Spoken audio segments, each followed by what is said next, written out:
In the cab, through hot streets where brick and brownstone buildings were crowded. Herzog held the strap, and his large eyes were fixed on the sights of New York. The square shapes were vivid, not inert. They gave him a sense of fatal motion, almost of intimacy. Somehow he felt himself part of it all, in the rooms, in the stores, cellars, and at the same time he sensed the danger of these multiple excitements.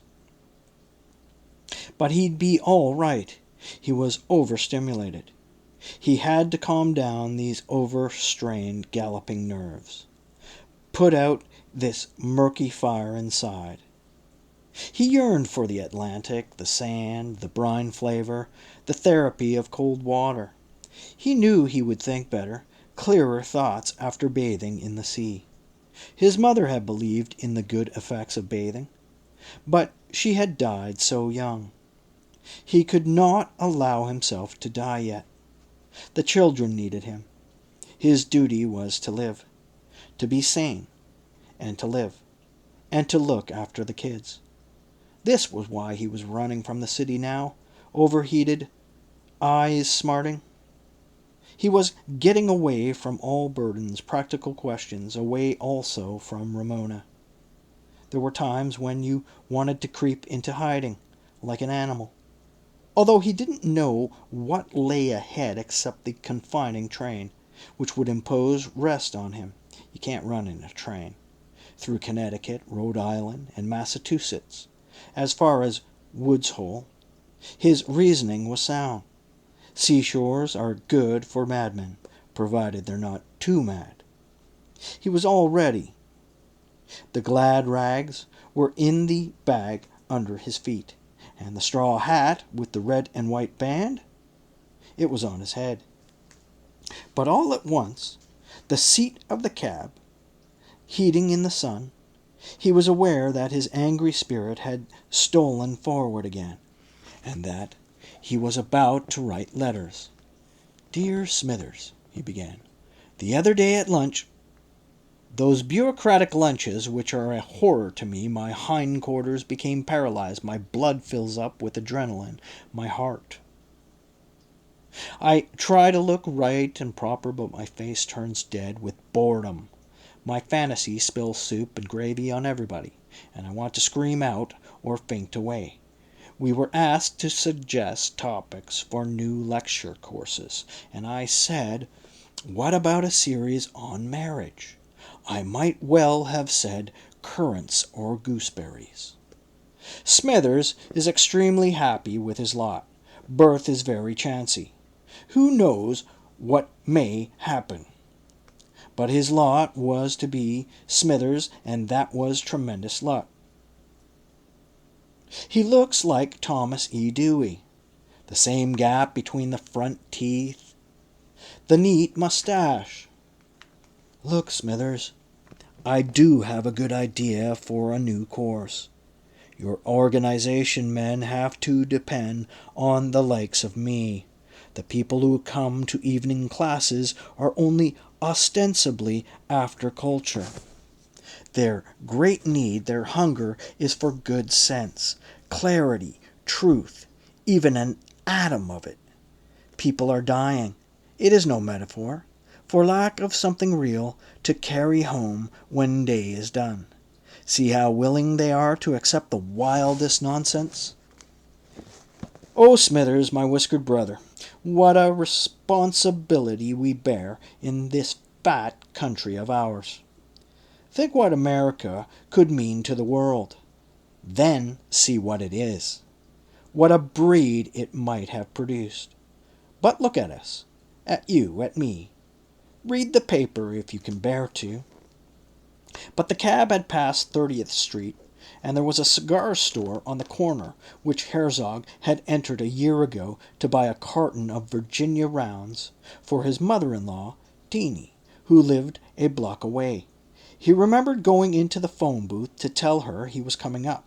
It was dark in there, and the patterned tin lining was worn black in places.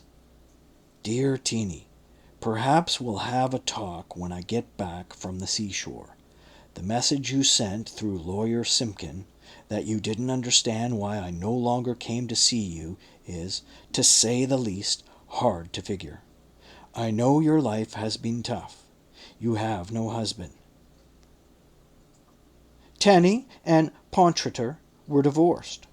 The old impresario lived on 57th Street, where he ran a school for actors, and Tenny had her own 2 rooms on 31st, which looked like a stage set and were filled with mementos of her ex-husband's triumphs. All the posters were dominated by his name. Pontreter directs Eugene O'Neill Chekhov. Though no longer man and wife, they had a relationship still. Pontreter took Tenny riding in his Thunderbird. They attended openings, went to dinner together. She was a slender woman of 55, somewhat taller than Pon, but he was burly, masterful. There was a certain peevish power and intelligence in his dark face. He liked Spanish costumes, and when Herzog last saw him, he was wearing white duck trousers of bullfighters, cut and alpargatas. Powerful, isolated threads of coarse white grew from his tanned scalp. Madeline had inherited his eyes. No husband, no daughter, Herzog wrote. But he began again. Dear Tenny, I went to see Simpkin about certain matter, and he said to me, your mother-in-law's feelings are hurt. Simpkin, sitting in his office, occupied a grand sky's chair beneath enormous rows of law books. A man is born to be orphaned and to leave orphans behind him, but a chair like that chair, if he can afford it, is a great comfort. Simpkin was not so much sitting as lying in his seat. With his large, thick back and small thighs, his head shaggy and aggressive, and his hands folded small and timid on his belly. He spoke to Herzog in a diffident, almost meek tone.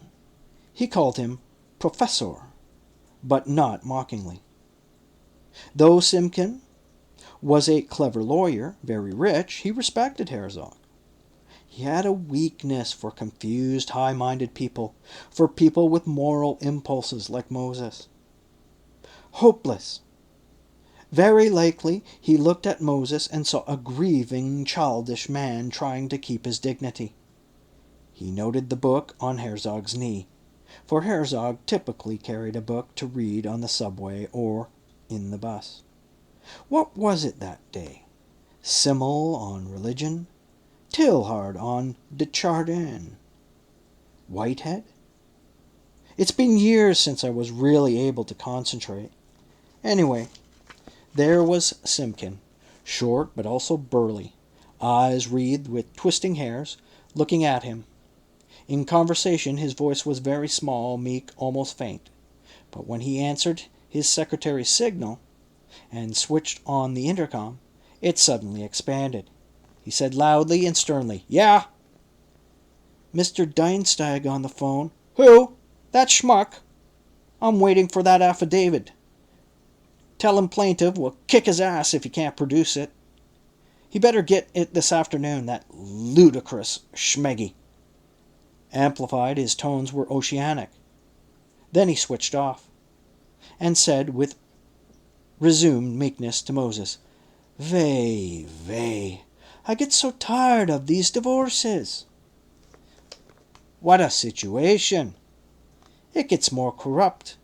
10 years ago, I thought I could still keep up with it all. I felt I was worldly enough for it, realistic, cynical. But I was wrong. It's too much. This schnook of a Chiropodus, what a hellcat he married. First, she said, she didn't want children. Then she did. Did. Finally, she threw her diaphragm in his face. Went to the bank, took 30 grand of joint money from the vault. Said he tried to push her in front of a car. Fought with his mother about a ring, furs, a chicken, God knows. And then the husband found letters to her from another fellow.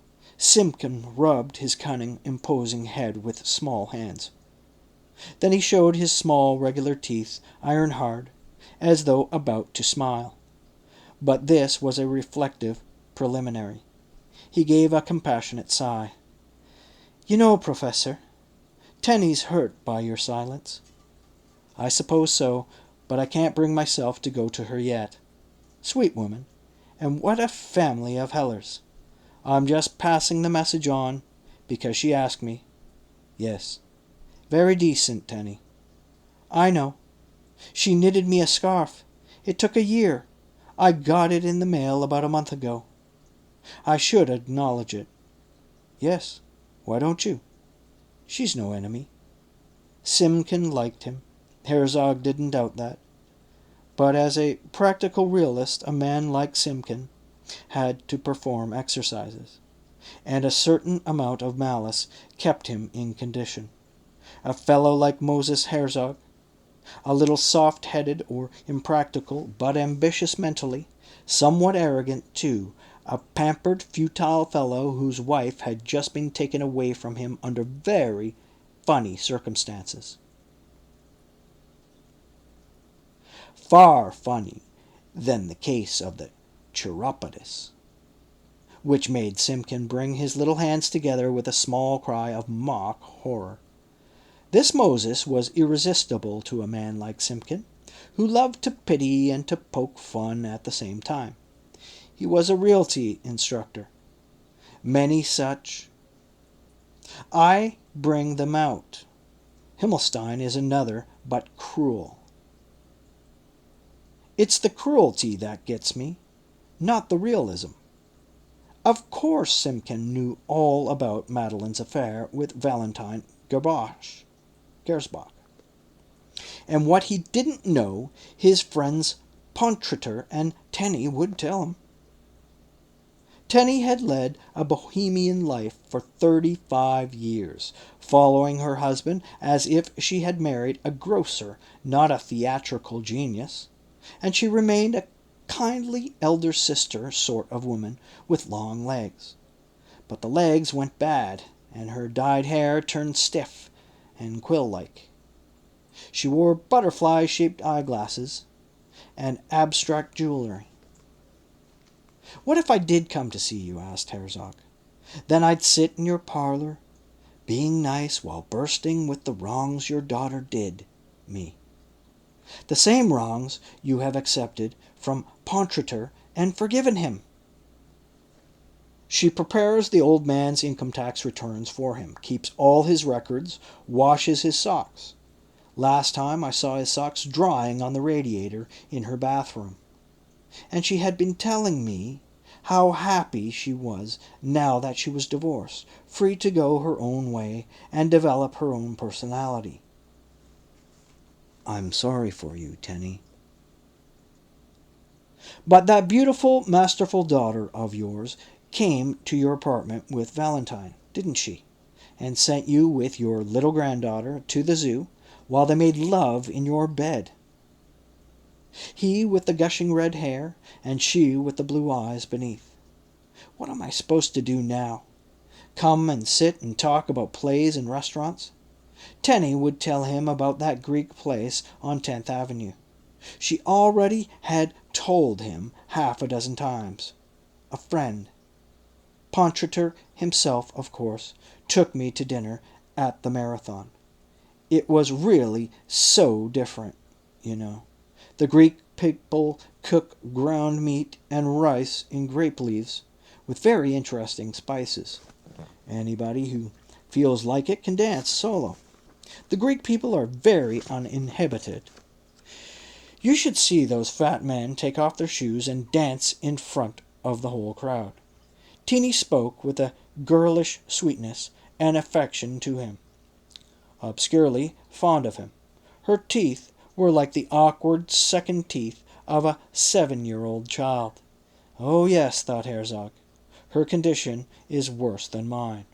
Divorced at 55, still showing off her legs, unaware they are now gaunt and diabetic and the menopause and abused by her daughter. If in self-defense Tenny has a bit of wickedness, hypocrisy, and cunning of her own, how can you blame her? Of course she gave us, or lent, it was sometimes a loan and sometimes a wedding present, that hand-wrought Mexican silver cutlery, and she wants it back. That's why she sent word through Simkin about her hurt feelings.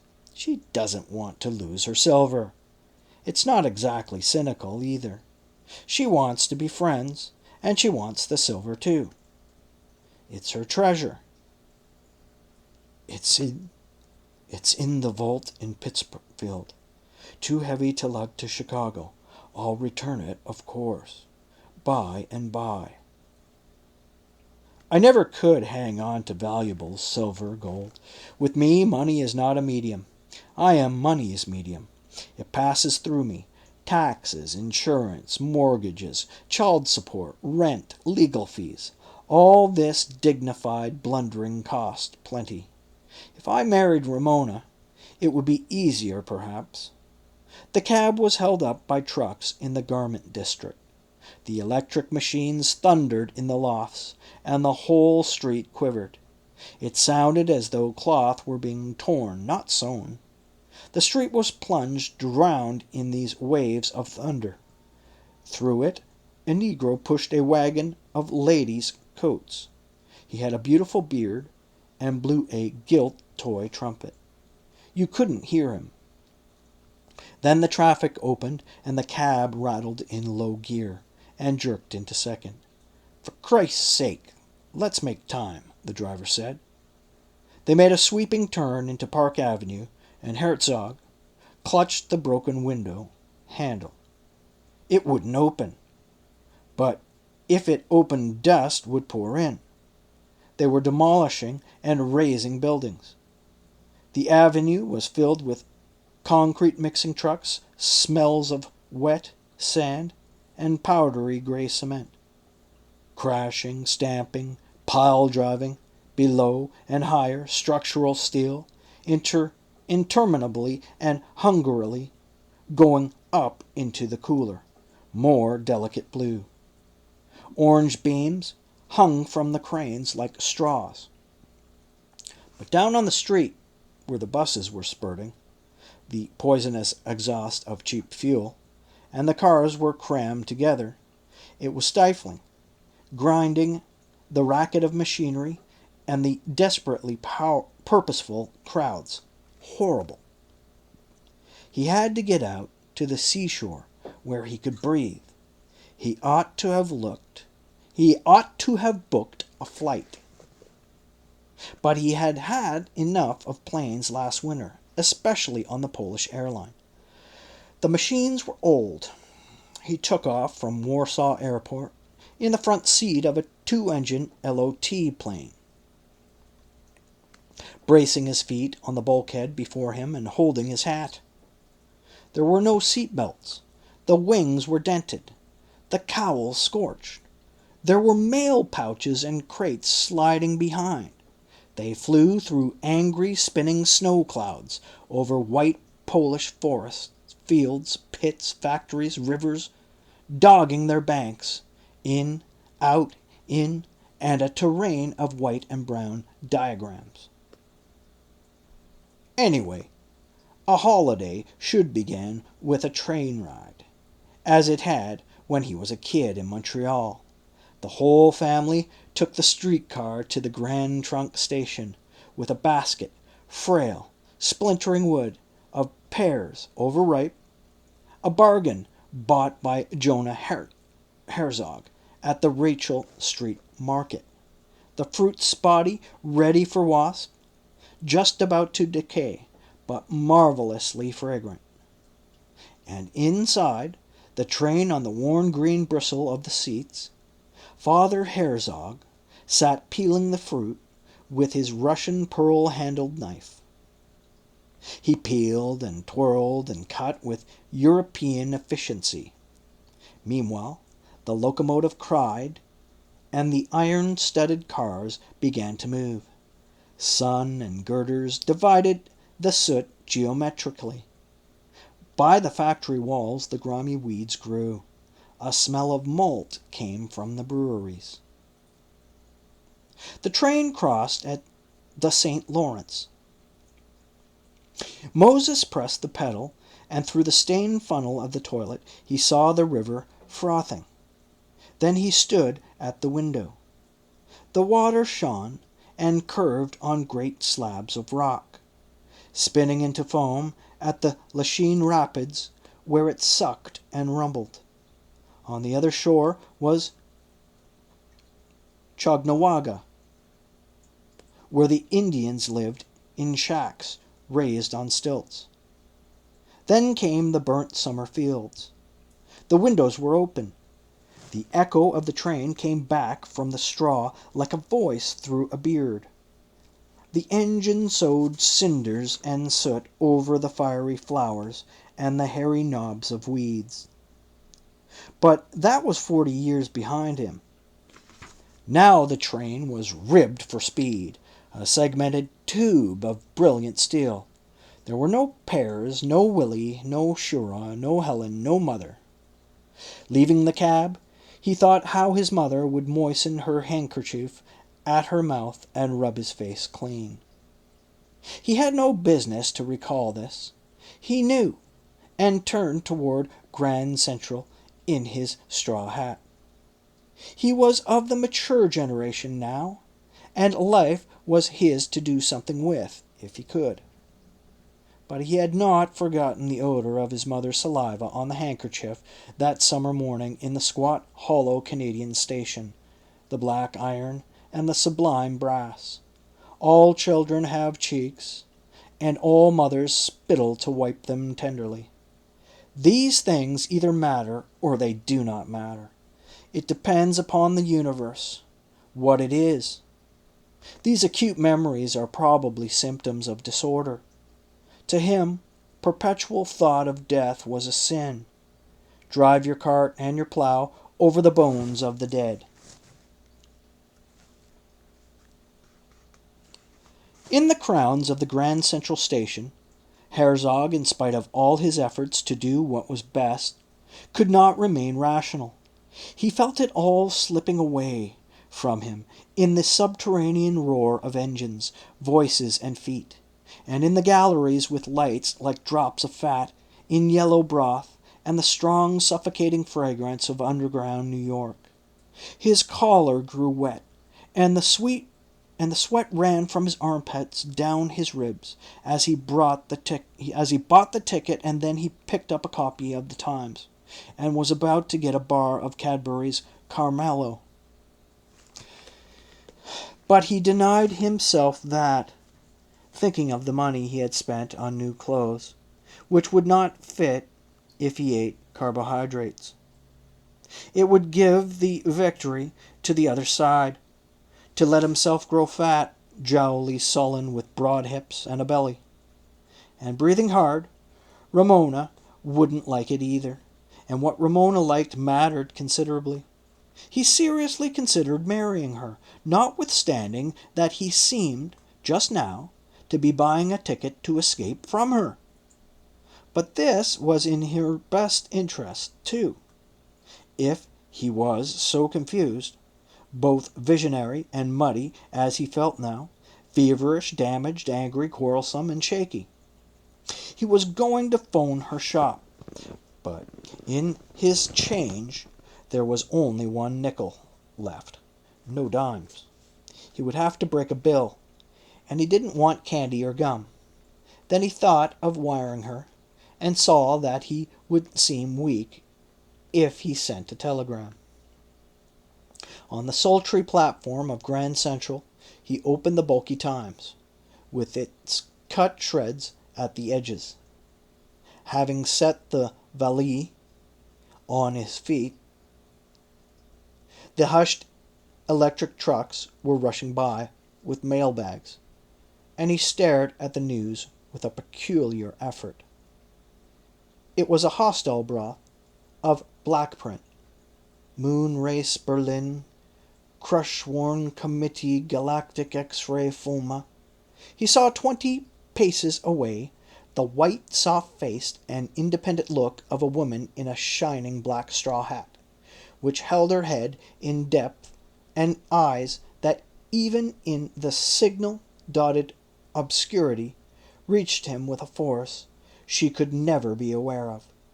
Those eyes might be blue, perhaps green, even gray. He would never know. But they were bitch eyes, that was certain. They expressed a sort of female arrogance which had an immediate sexual power over him. He experienced it again, that very moment. A round face, the clear gaze of pale bitch eyes, a pair of proud legs. I must write to Aunt Zelda, he suddenly decided. They mustn't think they can get away with it, make such a fool of me, put me on. He folded the thick paper and hurried into the train. The bitch-eyed girl was on the other track. And good riddance. He went into a New Haven car, and the russet door closed behind him on pneumatic hinges, stiff and hissing. The air inside was chill, air-conditioned. He was the first passenger and had his choice of seats. He sat in a cramped position, pressing the valet to his chest, his traveling desk, and writing rapidly in the spiral notebook, "Dear Zelda, of course you have to be loyal to your niece. I am just an outsider. You and Herman said I was one of the family. If I was patsy enough to be affected, at my age, by this sort of heartfelt family garbage, why, I deserve what I got. I was flattered by Herman's affection because of his former underworld acquaintances. I was overcome with happy pride at being found regular. It meant my muddled intellectual life, as a poor soldier of culture, hadn't ruined my human sympathies. What if I had written a book on the Romantics? A politician in the Cook Country Democratic organization who knew the syndicate, the juice men, the policy kings, Casa Nostra, and all the hoods, still found me good company. Heimisch, and took me along to the races and hockey games. But Herman is even more marginal to the syndicate than poor Herzog to the practical world, and both are at home in a pleasant Heimisch environment, and love and Russian bath and tea and smoked fish and herrings afterwards, with restless women conspiring at home. As long as I was Maddie's good husband, I was a delightful person. Suddenly, because Madeline decided that she wanted out, suddenly I was a mad dog. The police were warned about me, and there was talk of committing me to an institution. I know that my friend and Maddie's lawyer, Sandor Himmelstein, called Dr. Edvig to ask whether I was crazy enough to be put in Manteno or Elgin. You took Madeline's word as to my mental condition, and so did others. But you knew what she was up to. Knew why she left Louisville for Chicago. Why I had to find a job there for Valentine Gerbach. Knew that I went house hunting for the Gerbachs and arranged the private school for little Ephraim Gerbach. It must be very deep and primitive, the feeling people, women, have against a deceived husband, and I know now that you helped your niece by having Herman take me away to the hockey game. Herzog was not angry at Herman. He didn't believe he was part of that conspiracy. The Blackhawks against the Maple Leafs. Uncle Herman, mild, decent, clever, neat, in black loafers and beltless slacks, his high fedora standing up at the front like a fire helmet. His shirt with a tiny gargoyle on the breast pocket. In the rink the players mixed like hornets, swift padded, yellow, black, red, rushing, slashing, whirling over the ice. Above the rink the tobacco smoke lay like a cloud of flash powder, explosive. Over the PA system the management begged the spectators not to throw pennies to catch the blades of the skates. Herzog, with circled eyes, tried to relax in Herman's company. He even won a bet and took him to Fritzl's for cheesecake. All the big names of Chicago were there, and what must Uncle Herman have been thinking? Suppose that he also knew that Madeline and Gersbach were together. In spite of the air-conditioned chill of the New Haven car, Herzog felt the sweat break out on his face. Last March, when I came back from Europe, a case of nerves, and arrived in Chicago to see what could be done, if anything, to restore a little order. I was really in a goofy state. Partly it may have been the weather and the time changes. It was spring in Italy, palm trees in Turkey, in Galilee the red anemones among stones. But in Chicago I ran into a blizzard in March. I was met by Gersbach. Still, my dearest friend, as recently as that, looking at me with compassion. He wore a storm coat, black galoshes, a Kelly green scarf, and had Junie in his arms. He hugged me. June kissed me on the face. We went to the waiting room, and I unpacked the toys and little dresses I had bought, and a Florentine wallet for Valentine, and Polish amber beads for Phoebe Gersbach. As it was past Junie's bedtime, and the snowfall was getting heavy, Gersbach took me to the Surf Motel. He said he couldn't book me at the Windermere, closer to the house, a 10-minute walk. By morning, a 10-inch snow had fallen. The lake was heaving and lit by white snow to a near horizon of storming gray. I phoned Madeline, but she hung up on me. Gersbach, but he was out of his office. Dr. Edvig, but he couldn't give me an appointment till next day. His own family, his sister, his stepmother, Herzog avoided. He went to see Aunt Zelda. There were no cabs that day. He rode the buses, freezing, when he changed in his covert cloth coat and thin-soled loafers. The Umshens lived in a new suburb, to hell and gone, beyond Palos Park, on the fringe of the forest preserves. The blizzard had stopped by the time he got there, but the wind was cutting. The lamps of snow fell from twigs. Frost sealed the shop windows. At the package store, Herzog, not much of a drinker, picked up a bottle of Guggenheimer 86 proof. It was early in the day, but his blood was cold. Thus he spoke to Aunt Zelda with a whiskey breath. "I'll heat up the coffee."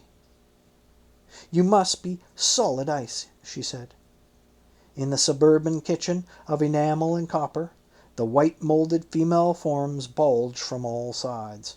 The refrigerator, as if it had a heart, and the range with gentian flames under the pot.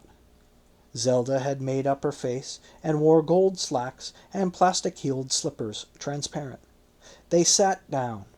Looking through the glass-topped table, Herzog could see that her hands were pressed between her knees. When he began to talk, she lowered her eyes. She had a blonde complexion, but her eyelids were darker, warmer, more brown, discolored, but with a thick blue line drawn on each by a cosmetic pencil. Her downcast look, Moses at first took as agreement or sympathy, but he realized how wrong he was when he observed her nose. It was full of mistrust. By the way it moved, he realized that she rejected everything he was saying, but he knew he was immoderate. Worse than that, temporarily deranged. He tried to get a grip on himself. Half-buttoned, red-eyed, unshaved, He looked disgraceful, indecent. He was telling Zelda his side of the case. I know she's turned you against me, poisoned your mind, Zelda. No, she respects you. She fell out of love with you, that's all. Women fall out of love. Love? Madeline loved me? You know, that's just middle-class bunk. She was crazy about you. I know she adored you once, Moses. No, no, don't work on me like that. You know it isn't true. She's sick. She's a diseased woman. I took care of her. I'll admit you did, said Zelda. That's true. What's true is true. But what disease? Ah, said Herzog harshly. So you love the truth.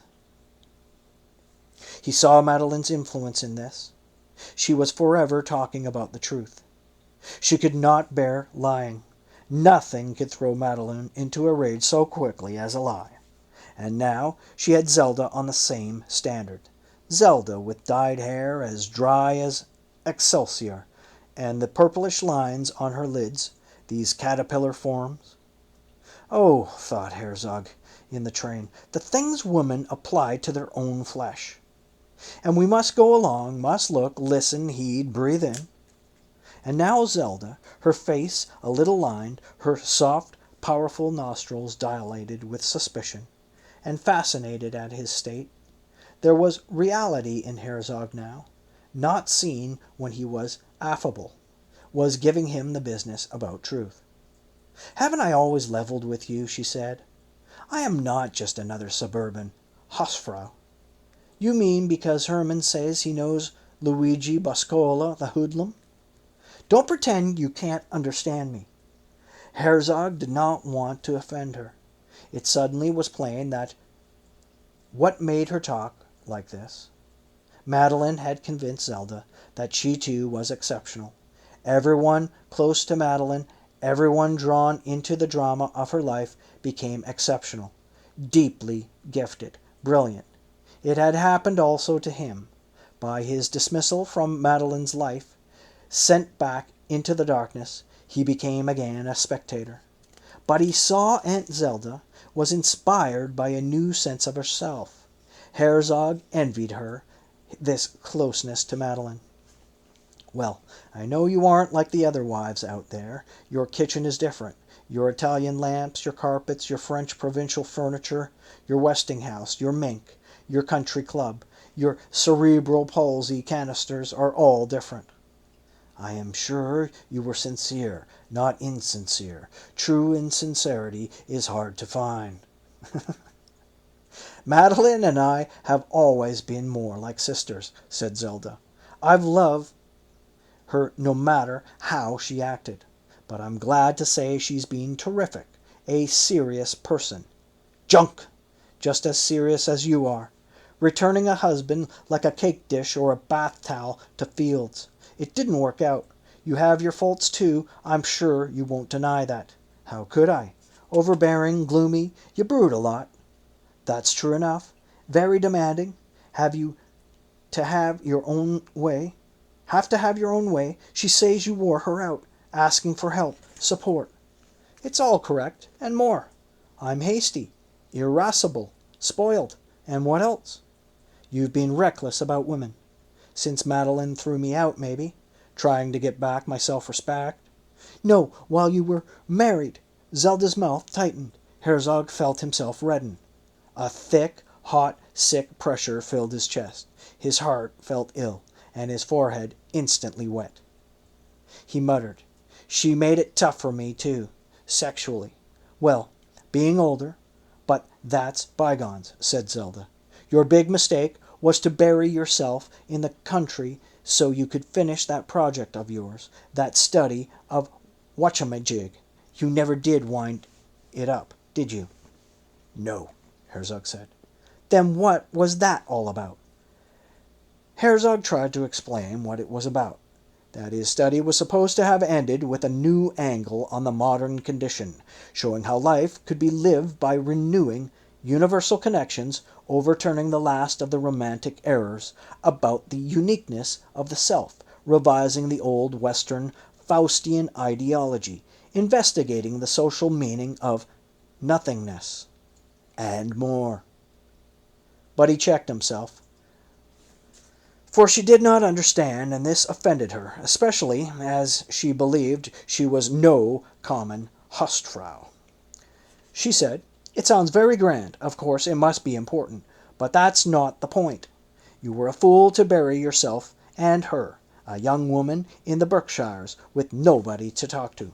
Except Valentine Gersbach and Phoebe. That's right.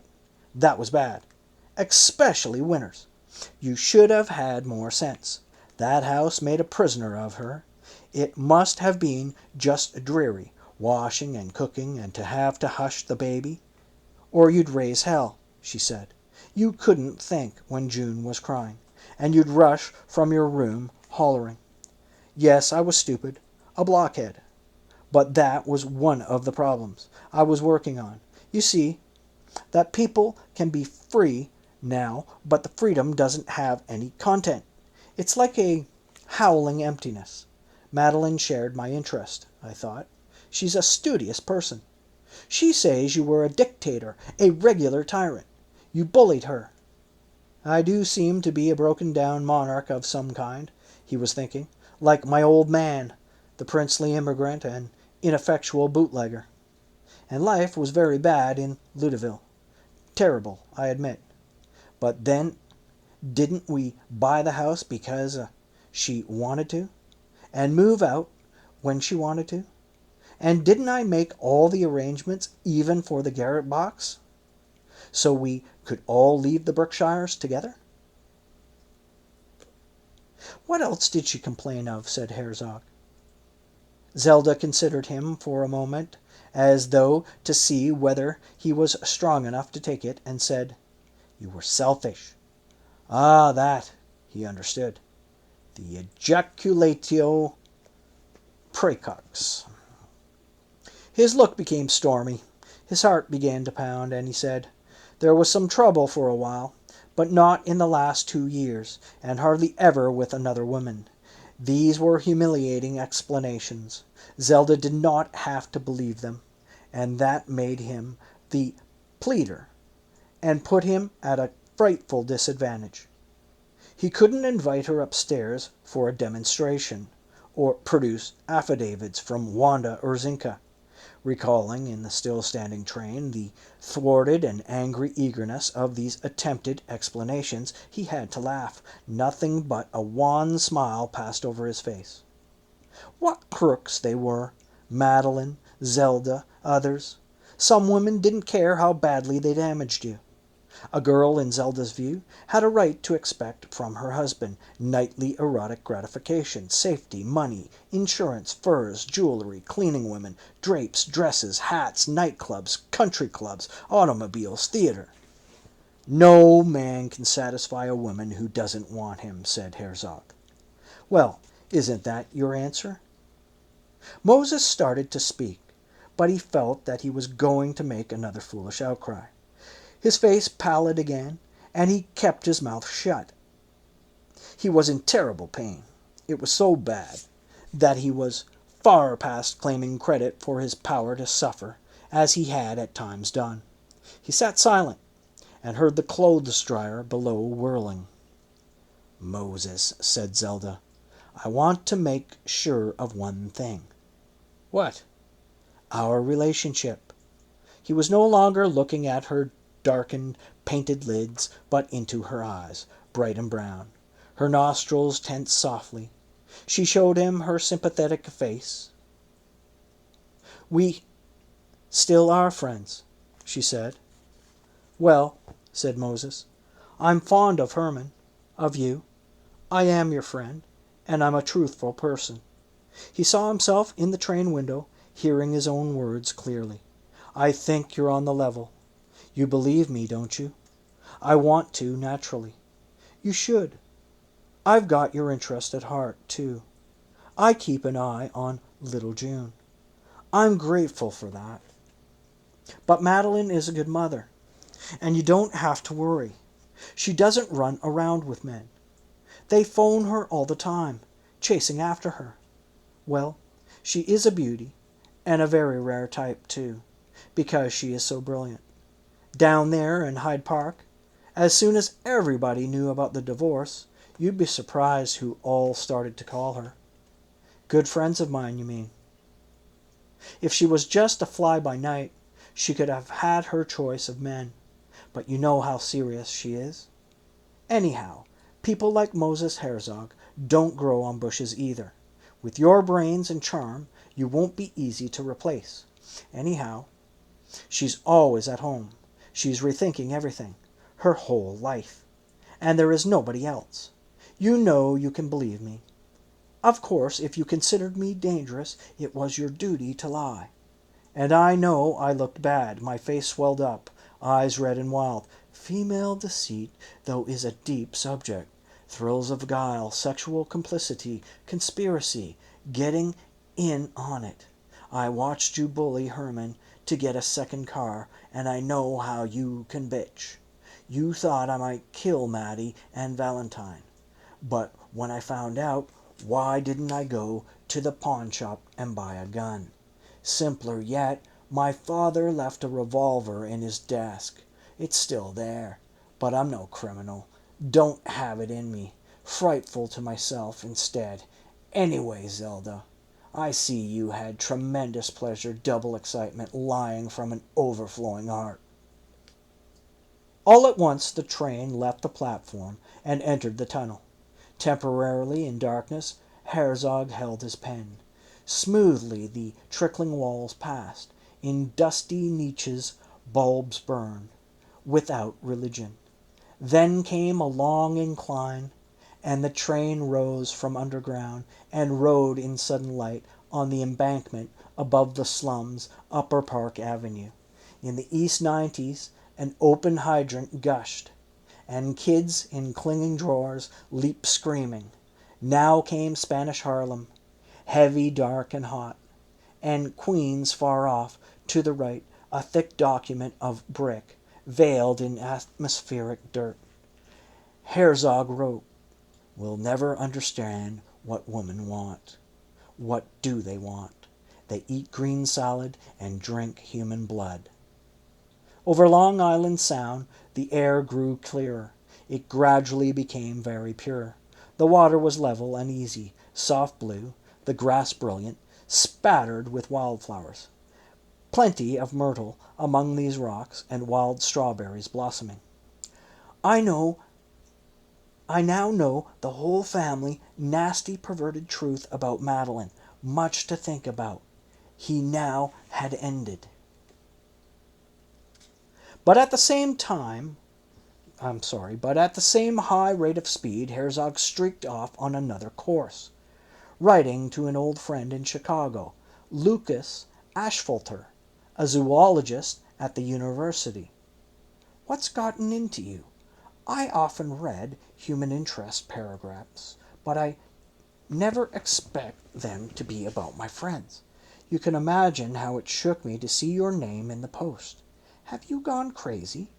I know you adored that monkey of yours, and I'm sorry he's dead, but you should have known better than to try to revive him by mouth-to-mouth respiration, especially as Rocco died of TB and must have been jumping with bugs." Asphalter was queerly attached to his animals. Herzog suspected that he tended to humanize them. That macaque monkey of his, Rocco, was not an amusing creature, but obstinate and cranky, with a poor color, like a glum old Jewish uncle. But of course, if he was slowly dying of consumption, he couldn't have looked very optimistic. Asphalter, so cheerful himself and indifferent to practical interest, something of a marginal academic type with his Ph.D., taught comparative anatomy. With thick, crepasoled shoes, he wore a stained smock. He was bereaved of hair, of his youth, too. Poor Luke! The sudden loss of his hair had left him with only one lock at the front, and made his handsome eyes, his arched brows, prominent. his nostrils darker, hairier. I hope he hasn't swallowed Rocco's bacilli. There's a new deadlier strain at large, they say, and tuberculosis is coming back. Ashfalter was a bachelor at 45. His father had owned a flophouse on Madison Street. In his youth, Moses had been there often, visiting, and although for an interval of 10 or 15 years he and Ashfalter had not been close friends, they had found suddenly a great deal in common. In fact, it had been from Ashfalter that Herzog learned what Madeline was up to, and the part Gersbach had been playing in his life.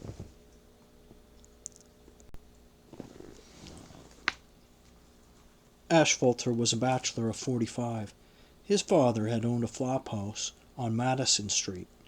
In his youth, Moses had been there often, visiting, and although for an interval of 10 or 15 years he and Ashfalter had not been close friends, they had found suddenly a great deal in common.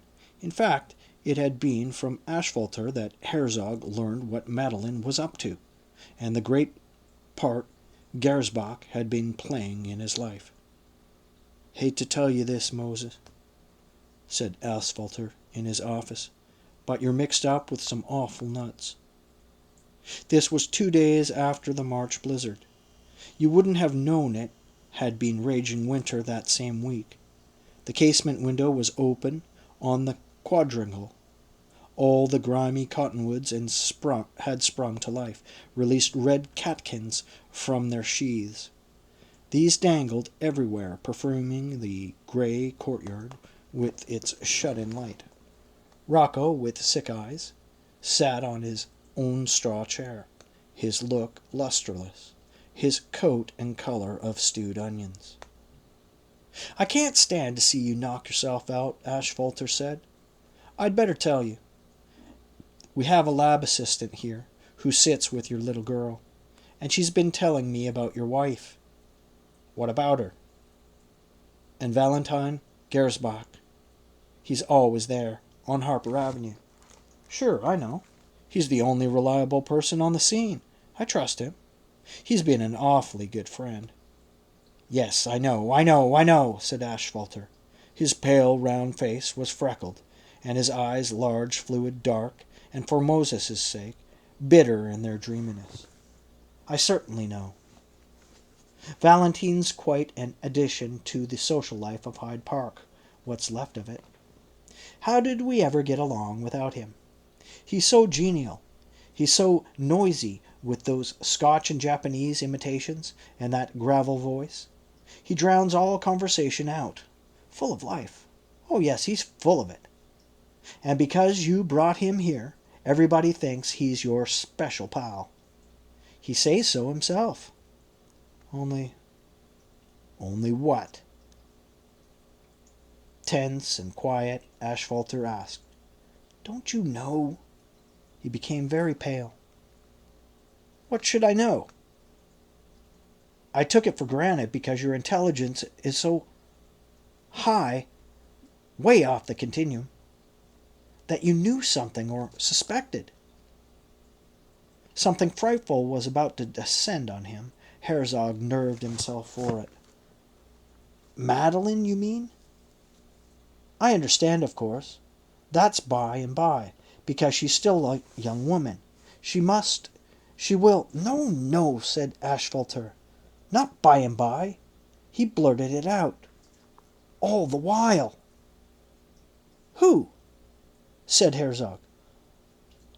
All his blood rose, and just as quickly and massively left his brain.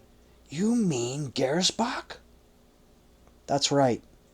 Ashfalter now had no control whatever over the nerves of his face. It had gone soft with the pain he felt. His mouth looked chapped with black lines. Herzog began to shout. "You can't talk like that. You can't say that." He stared at Lucas, outraged. A dim, sick, faint feeling came over him.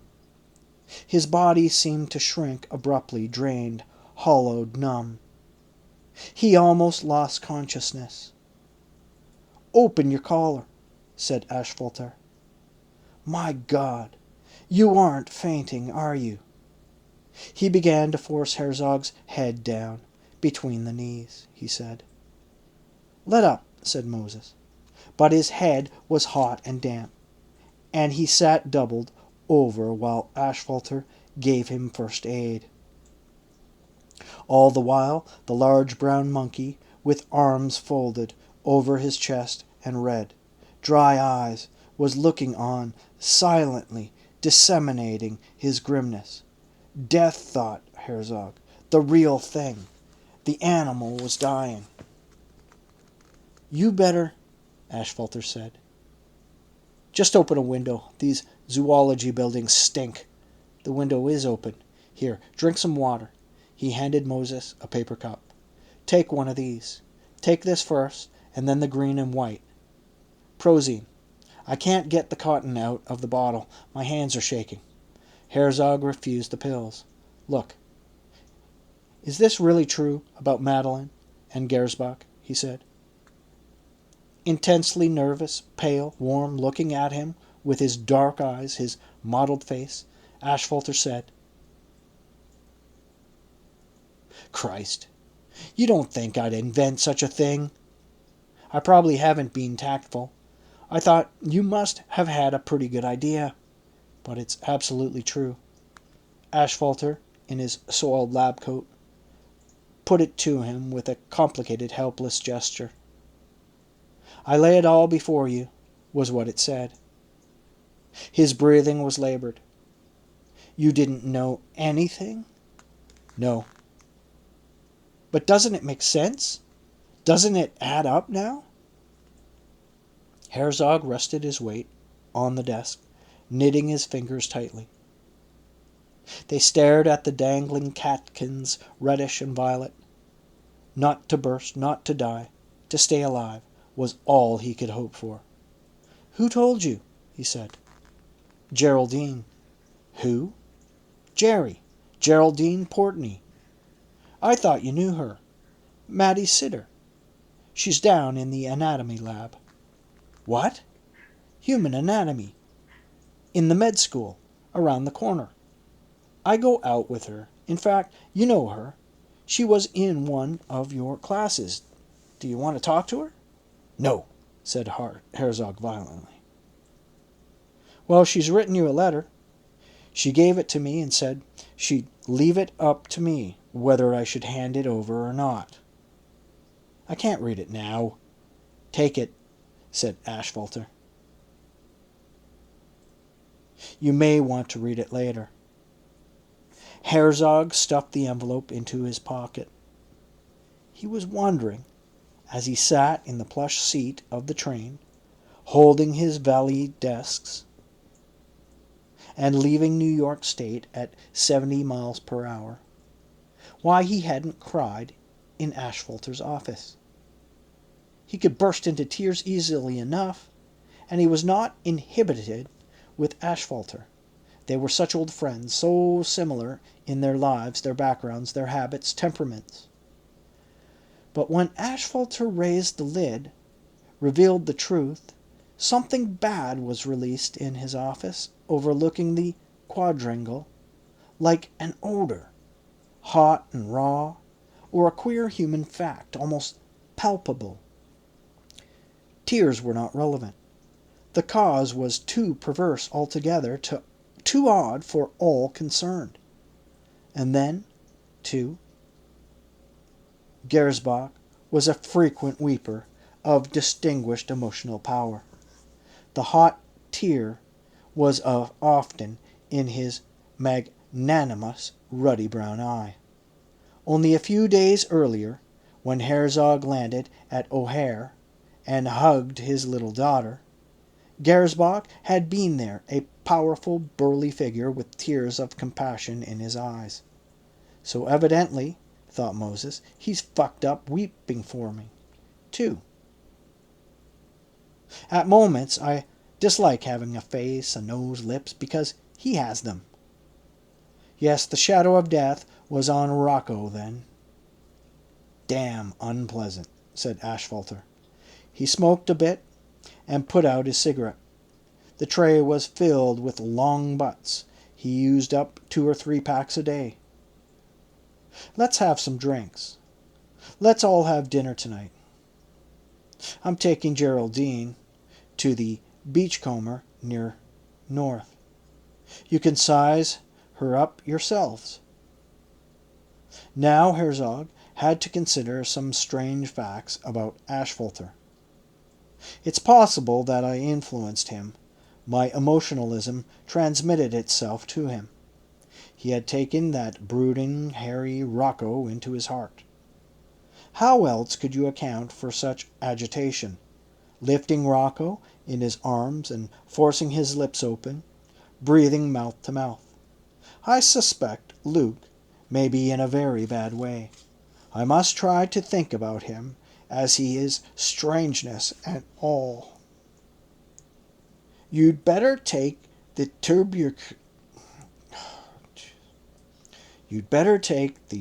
tuberculum test. I had no idea that you... Herzog broke off. A dining car steward rang the chimes for lunch, but Herzog had no time to eat. He was about to begin another letter. Dear Professor Bukowski, I thank you for your courtesy in Warsaw. Owing to the state of my health, our meeting must have been unsatisfactory to you. I sat in his apartment making paper hats and boats out of the Tribuna Ludi, while he tried to get a conversation going. The professor, that tall, powerful man in a sandy tweed shooting costume of knickers and Norfolk jacket, must have been astonished. I'm convinced he has a kind nature. His blue eyes are the good sort, a fat but shapely face, thoughtful and manly. I kept folding the paper hats. I must have been drinking. I must have been thinking of the children. Mim Befkovsky asked me, did I want jam in my tea? Bending over hospitably. The furniture was richly polished, old, of a vanished Central European epoch. But then this present epoch is vanishing too, and perhaps faster than all the others. I hope you will forgive me. I have now had an opportunity to read your study of the American occupation of West Germany. Many of the facts are disagreeable. But I was never consulted by President Truman, nor by Mr. McCloy. I must confess I haven't examined the German question as closely as I should. None of the governments are truthful in my opinion. There is also an East German question, not even touched upon in your monograph. I wandered in Hamburg into the red light district. That is, I was told that I should see it. Some of the whores in black lace underthings wore German military boots and rapped at you with riding crops on the window panes. Broads with red complexions, calling and grinning. A cold, joyless day. Dear Sir, wrote Herzog, you have been very patient with the Bowery bums who enter your church, pass out drunk, defecate in the pews, break bottles on the gravestones, and commit more nuisances. I would suggest that as you can see Wall Street from your church door, you might prepare a pamphlet to explain that the Bowery gives additional significance to it. Skid Row is the contrasting institution therefore necessary. Remind them of Lazarus and Dives. Because of Lazarus, Dives get an extra kick, a bonus, from his luxuries. No, I don't believe Dives is having such a hot time, either, and if he wants to free himself, the doom of Skid Row awaits him. If there were a beautiful poverty, a moral poverty in America, that would be subversive. Therefore, it has to be ugly. Therefore, the bums are working for Wall Street, confessors of the name. But the Reverend Beasley, where does he get his dough? We have thought too little on this. He then wrote, Credit Department, Marshall Field & Co.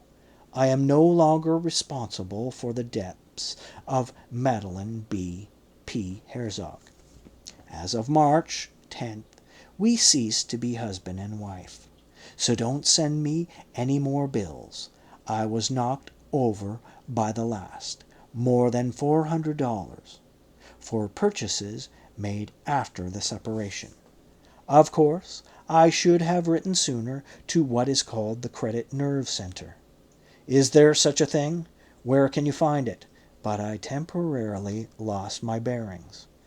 Dear Professor Hoyle, I don't think I understand just how the gold poor theory works, how the heavier metals, iron, nickel, get to the center of the earth. I think I see, but what about the concentration of lighter metals? Also, in your explanation of the formation of smaller planets, including our tragic Earth, you speak of adhesive materials that bind the agglomerates of precipitated matter. The wheels of the cars stormed underneath. Woods and pastures ran up and recorded the rails of sidings, sheathed in rust, the dipping racing wires, and on the right the blue of the Sound, deeper, stronger than before. Then the enameled shells of the commuters, cars, and the heaped bodies of junk cars, the shapes of old New England mills, with narrow, austere windows, villages, convents, tugboats, moving in the swelling fabric like water, and then plantations of pine, the needles on the ground of a life-giving russet color. So thought Herzog, acknowledging that his imagination of the universe was elementary, the novae bursting and the worlds coming into being, the invisible magnetic spokes by means of which bodies kept one another in orbit. Astronomers made it all sound as though the gases were shaken up inside a flask. Then, after many billions of years, light years, this childlike but far from innocent creature, a straw hat on his head and a heart in his breast, part pure, part wicked, who would try to form his own shaky picture of this magnificent web. Dear Dr. Bahav, he began again. I read of your work in the Observer, and at the time thought I'd like to join your movement. I've always wanted very much to lead a moral, useful, and active life. I never knew where to begin. One can't become utopian. It only makes it harder to discover where your duty really lies. Persuading the owners of large estates to give up some land to impoverished peasants, however. These dark men going on foot through India. In his vision, Herzog saw their shining eyes and the light of spirit within them. You must start with injustices that are obvious to everybody, not with big historical perspectives. Recently, I saw Pather Panchali. I assume you know it, since the subject is rural India. Two things affected me greatly. The old crone scooping the mush with her fingers, and later going into the weeds to die, and the death of a young girl in the rains. Herzog, almost alone in the Fifth Avenue Playhouse, cried with the child's mother when the hysterical death music started. Some musician with a native brass horn, imitating sobs, playing a death noise. It was raining also in New York, as in rural India. His heart was aching. He, too, had a daughter, and his mother, too, had been a poor woman. He had slept on sheets made of flour sacks. The best type for the purpose was soda.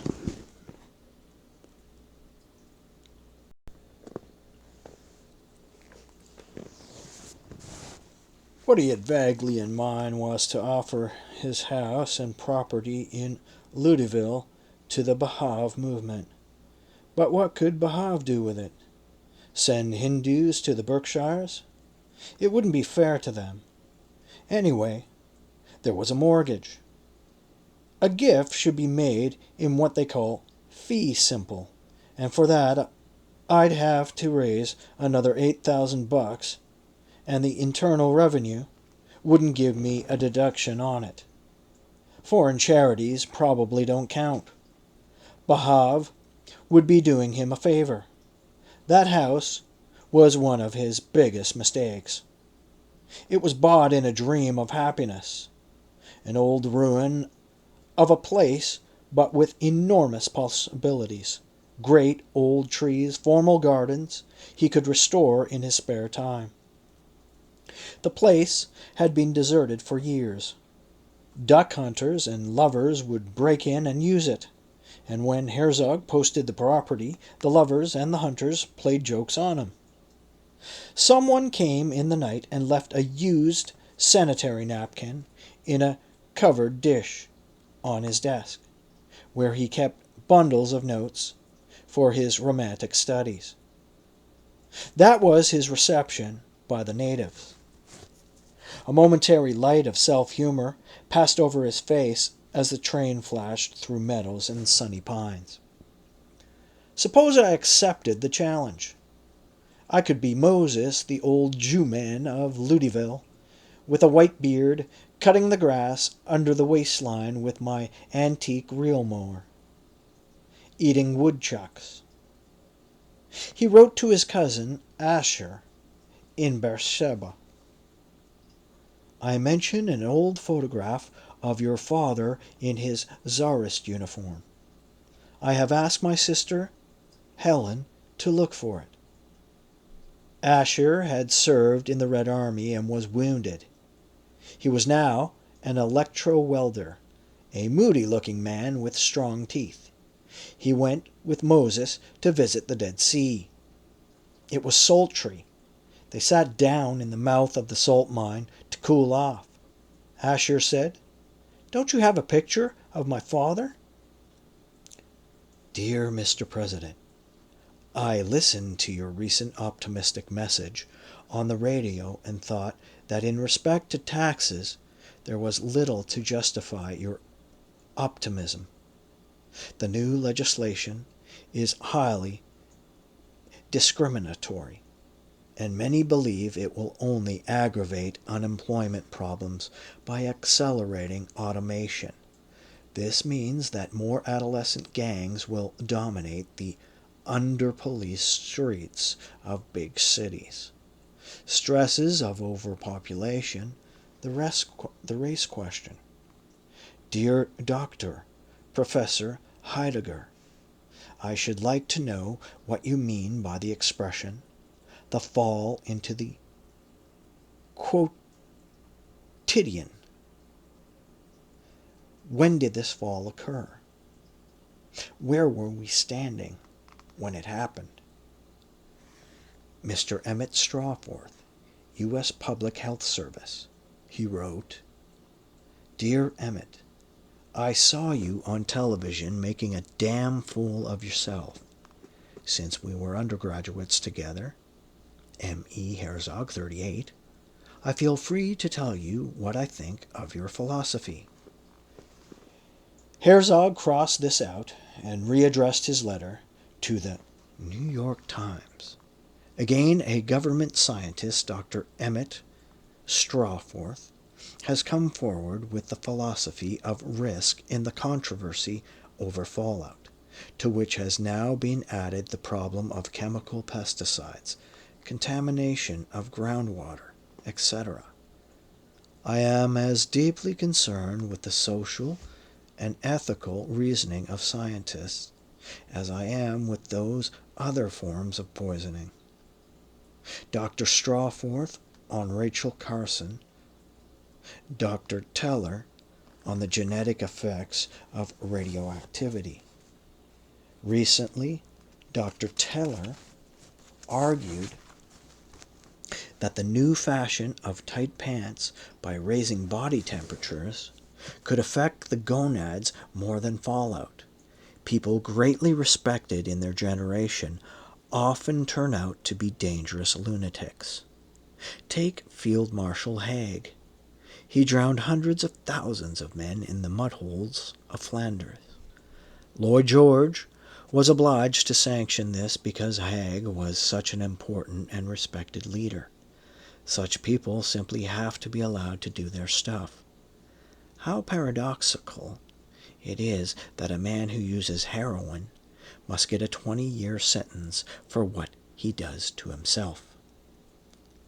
They'll see what I mean.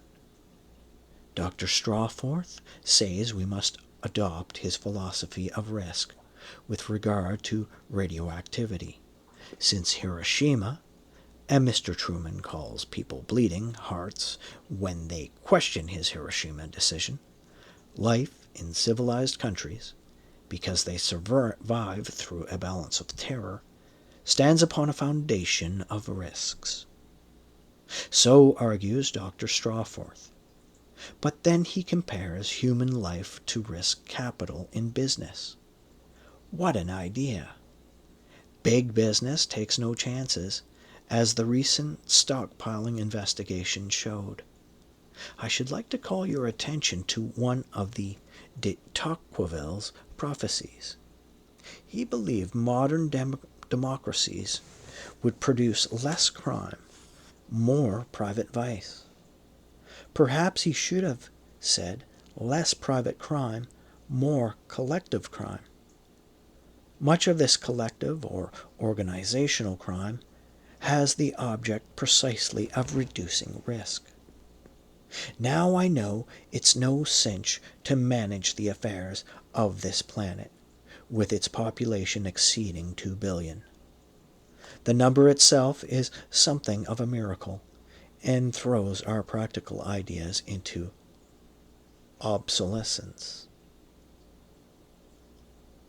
Few intellectuals have grasped the social principles behind this quantitative transformation. Personal footnote. This was written in the early 60s. Ours is a bourgeois civilization. I am not using the term in its Marxian sense. Chicken. In the vocabularies of modern art and religion, it is bourgeois to consider that the universe was made for our safe use and to give us comfort, ease, and support.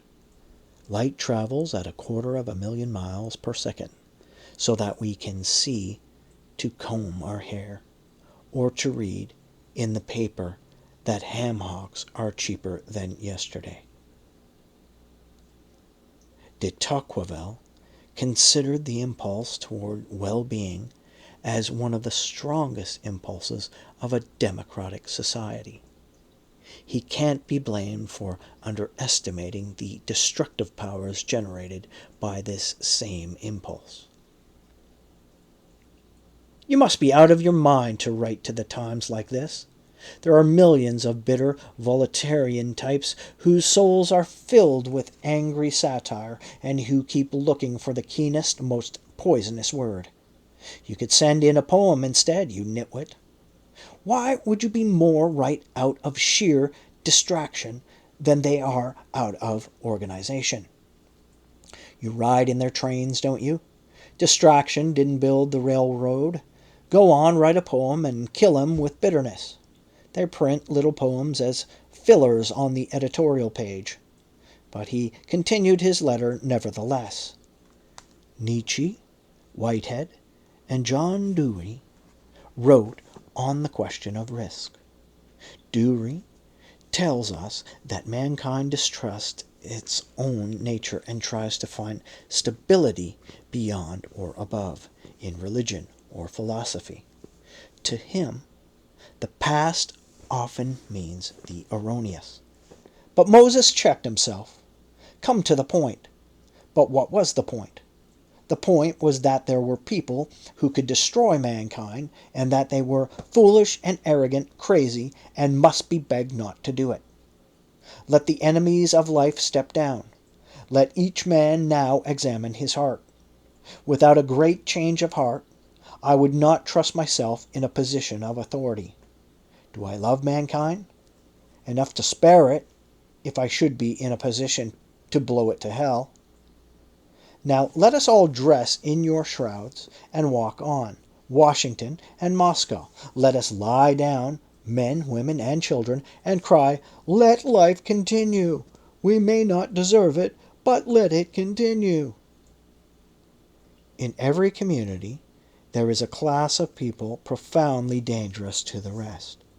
I don't mean the criminals. For them, we have punitive sanctions. I mean the leaders. Invariably, the most dangerous people seek the power. While in the parlors of indignation, the right-thinking citizen brings his heart to a boil. Mr. Editor, we are bound to be the slaves of these who have power to destroy us. I am not speaking of Strawforth any more. I knew him at school. We played ping-pong at the Reynolds Club. He had a white, botocky face, with a few moles, and fat, curling thumbs that put a cheating spin on the ball. Clickety-clack over the green table. I don't believe his IQ was so terribly high, though maybe it was, but he worked hard at his math and chemistry, while I was fiddling in the fields like the grasshoppers in Junie's favorite song. Grasshoppers 3, a-fiddling went, hey-ho, never be still. They paid no money towards their rent, but all day long with elbows bent, they fiddled a song called Rilla Brillaby. They fiddled a song called Rilla Brilla. Viral. Whatever. Delighted, Moses began to grin. His face wrinkled tenderly at the thought of his children. How well kids understand what love is. Marco was entering an age of science and restraint with his father, but Junie was exactly as Marco had been. She stood on her father's lap to comb his hair. His thighs were trodden by her feet. He embraced her small bones with fatherly hunger, while her breath on his face stirred his deepest feelings. He had been wheeling the child's stroller on the midway, saluting students and faculty with a touch to the brim of his green velours hat, a mosier green than the slopes and hollow lawns. Under the tucks of her velvet bonnet, the little girl had very much her papa's looks. So he thought. He smiled at her with large creases, dark eyes, while reciting nursery rhymes. There was an old woman who flew in a basket, 70 times as high as the moon. More, the child said. And there she was going, nobody could tell you, for under her arm she carried a broom. More, more. The warm lake wind drove Moses westward, past the gray Gothic buildings. He had had the child at last, while mother and lover were undressing in a bedroom somewhere. And if even in that embrace of lust and treason they had life and nature on their side, he would quietly step aside. Yes, he would bow out.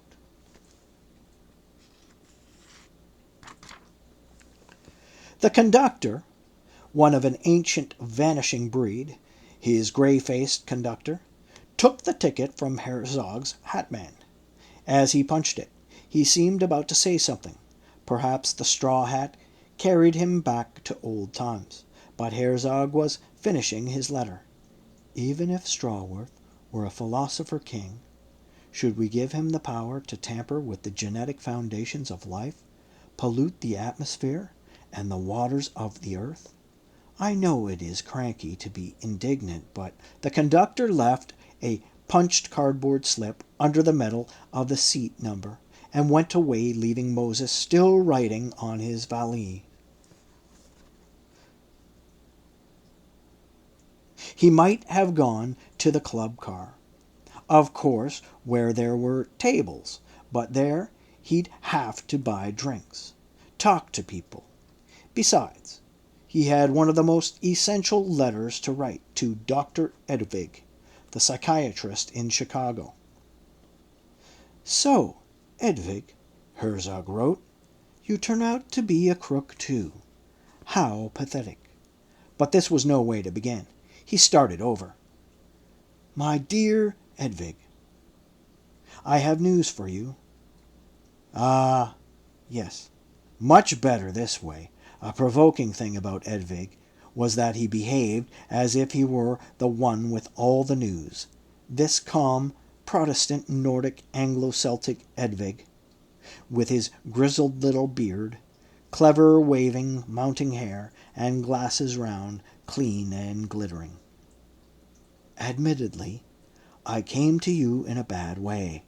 Madeline made psychiatric treatment a condition of our staying together.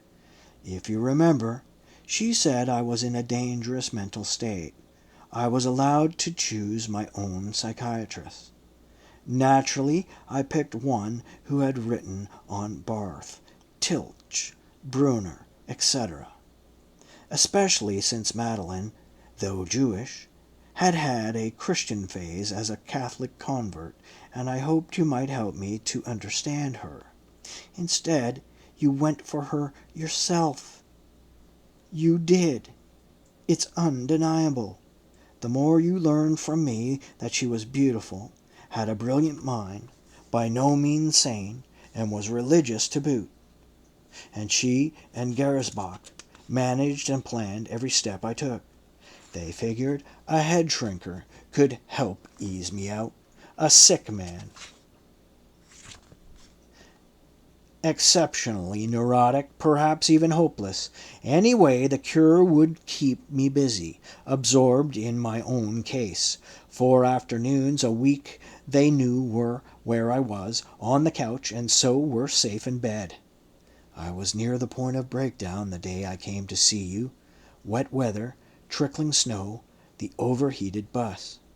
The snow certainly made my heart no cooler, the street plastered with yellow leaves, that elderly person in her green plush hat, unturbulent green, and like a deadly bag in soft folds on her head. But it was not such a bad day at that.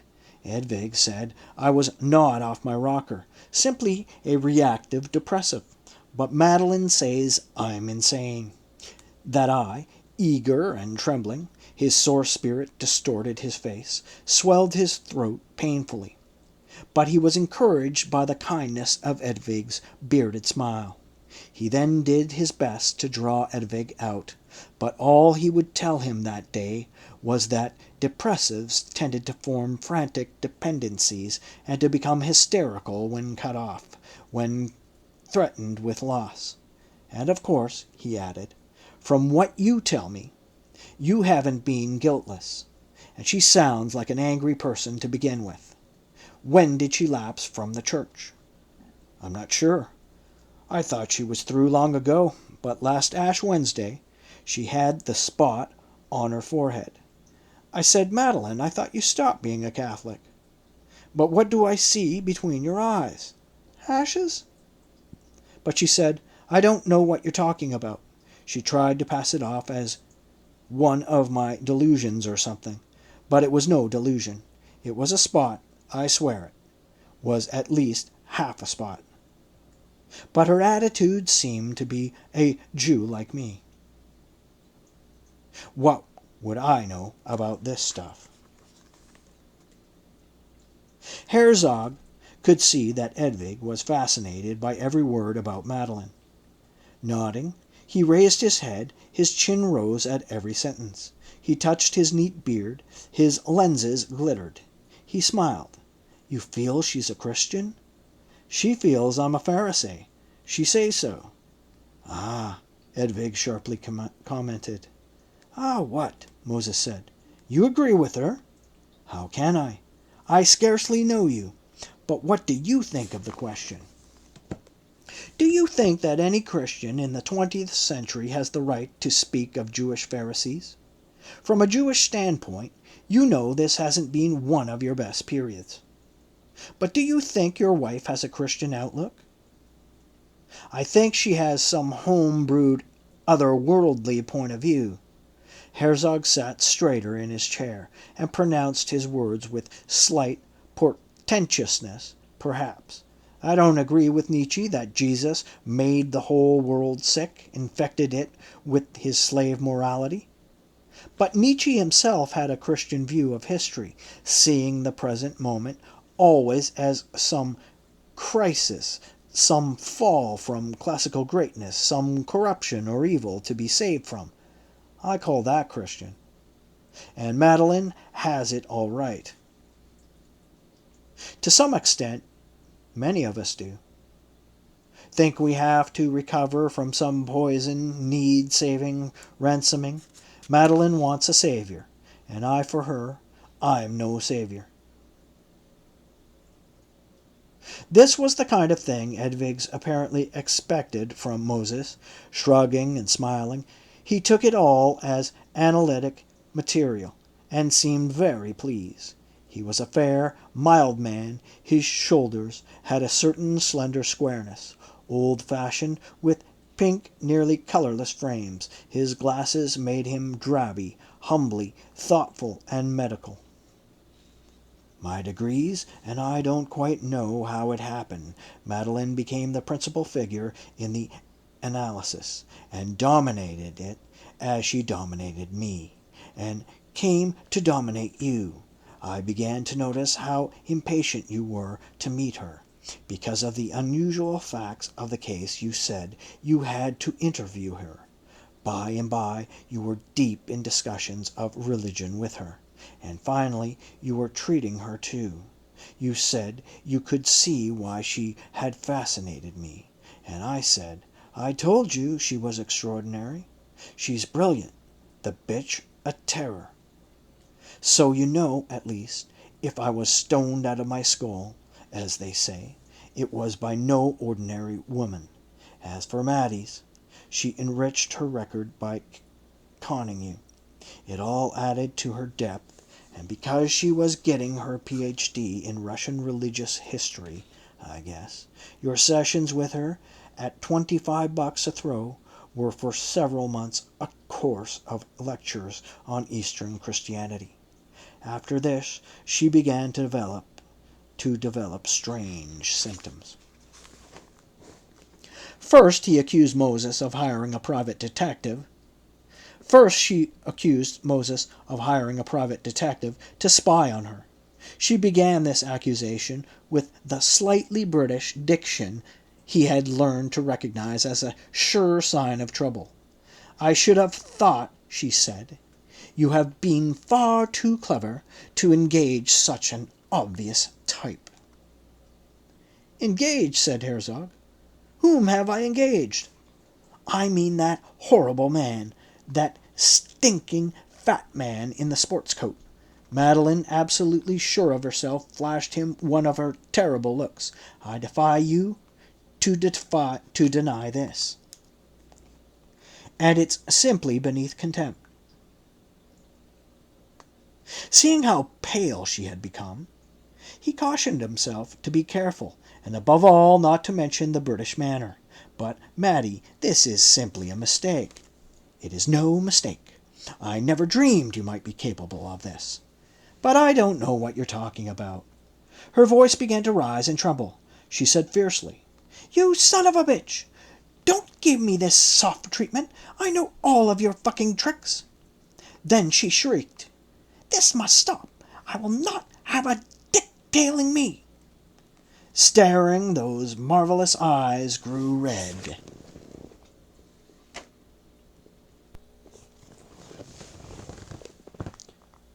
But why would I have followed Maddie? But why would I have you followed? I don't understand. What could I find out? But that man dogged my steps around for fields all afternoon. she often stammered when she was enraged. I waited in the ladies' room half an hour, and when I came out he was still there. Then in the IC tunnel, when I was buying flowers. Maybe it was only some fellow trying to pick you up. It's not going to do with me. That was a dick! She clenched her fist. Her lips were frighteningly thin, and her whole body trembled. He was sitting on the screen porch next door this afternoon when I got home. Moses Pale said, "You point him out, Matty. I'll go right up to him. Just show the man to me." Edvig termed this a paranoid episode, and Herzog said, "Really?" He took this in for a moment, and then exclaimed with a burst of feeling, looking at the doctor with large eyes, "Do you really think this was a delusion? Do you mean to tell me she's disturbed? Insane?" Edvig said, conservatively, measuring his words, "One incident like this doesn't indicate insanity. I meant precisely what I said, a paranoid episode." "But it's she who's sick, sicker than I am." "Ah, poor girl. It was a clinical matter. She was really unwell." Toward the sick, Moses was always especially compassionate. He assured Edvig, "If she really is as you say, I'll have to watch my step. I must try to take care of her. Charity, as if it didn't have enough trouble in this day and age, will always be suspected of morbidity, sadomasochism, perversity of some sort. All higher or moral tendencies lie under suspicion of being rackets. Things we simply honor with old words, but betray or deny in our very nerves." At any rate, Edvig did not congratulate Moses on his pledge to look after Madeline. "What I must do," said Edvig, "is inform her of this tendency." But it did not seem to disturb Madeline to be warned professionally against her paranoid delusions. She said it wasn't exactly news to her that she was abnormal. In fact, she took the whole thing calmly. "Anyway, it'll never be boring," was what she said to Herzog. The trouble was not over yet. For a week or two, Field's delivery truck was bringing jewelry, cigarette boxes, coats, and dresses, lamps, carpets almost daily. Madeline could not recall making these purchases. In 10 days she ran up a $1,200 bill. All these articles were choice, very beautiful. There was some satisfaction in that. She did things in style, even when unbalanced. As he sent them back, Moses felt very tender toward her. Edvig predicted that she would never lapse into a true psychosis, but would have such spells for the rest of her life. It was melancholy for Moses, but perhaps his sighs expressed some satisfaction too. It was possible. The deliveries presently stopped. Madeline turned back to her graduate studies. But one night, in the disorderly bedroom, when they were both naked, and Herzog, lifting the sheet, made a sharp remark about the old books underneath, big dusty volumes of an ancient Russian encyclopedia. It was too much for her. She began to scream at him, and threw herself on the bed, tearing off blankets and sheets, slamming books on the floor, then attacking the pillows with her nails, giving a wild choke scream. There was a plastic cover on the mattress, and this she clutched and twisted, still cursing him shrilly, inarticulately. inarticulate. And there was a plastic cover on the mattress, and she clutched and twisted, still cursing him, shrilly inarticulate, an odd white grime in the corners of her mouth. Herzog picked up the overturned lamp. "Madeline, don't you think you ought to take something for this?" Stupidity.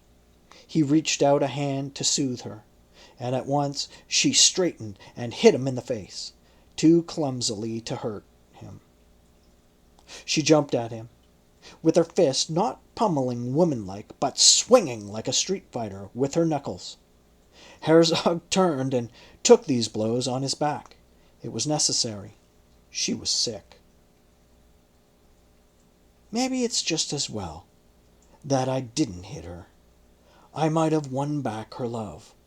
But I can tell you that my meekness during these crises infuriated her, as if I was trying to beat her at the religious game. I know you discussed agape with her, and similar high ideas, but the least sign of the same in me put her in a frenzy. She thought I was a faker, for in her paranoid mind I was disintegrated into my primitive elements. This is why I suggest her attitude might have changed if I had belted her. Paranoia is perhaps the normal state of mind in savages, and if my soul, out of season, out of place, experienced these higher emotions, I could get no credit for them anyway. Not from you, with your attitudes towards good intentions. I've read your stuff about the psychological realism of Calvin.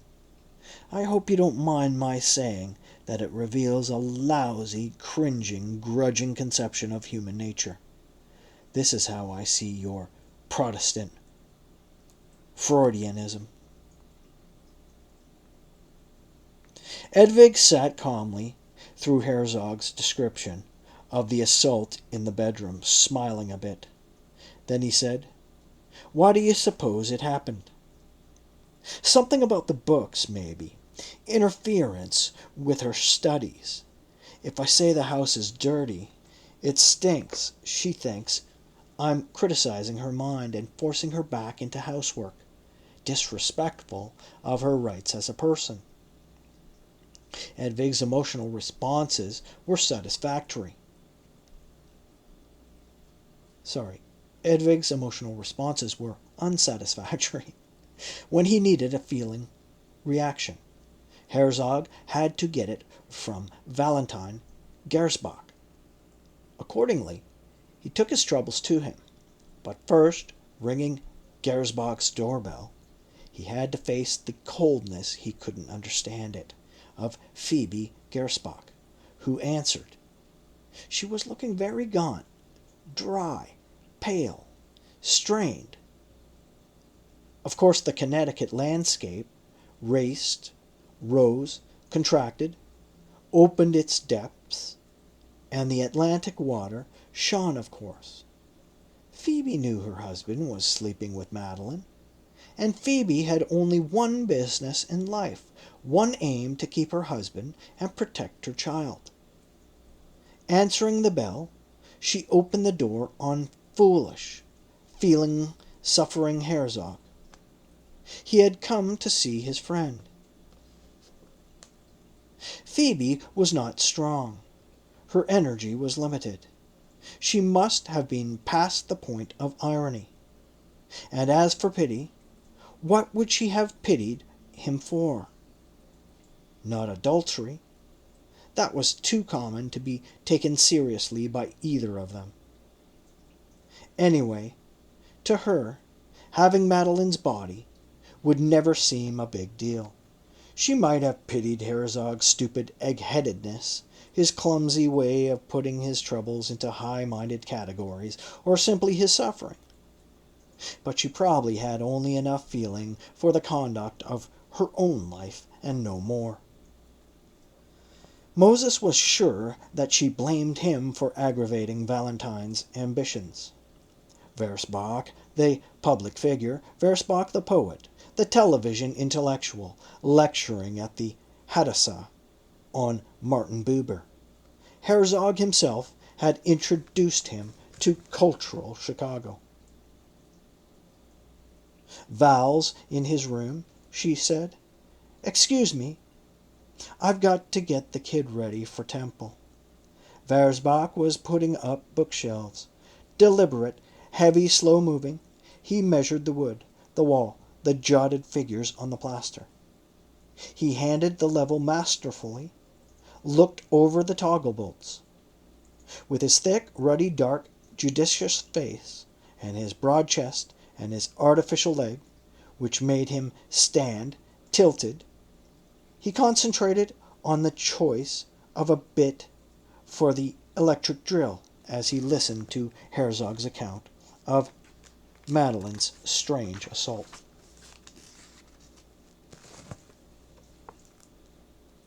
"We were getting into bed." "Well?" He made an effort to be patient.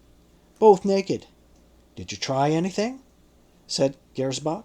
A severe note entered his voice. "Me? No. She built a wall of Russian books around herself.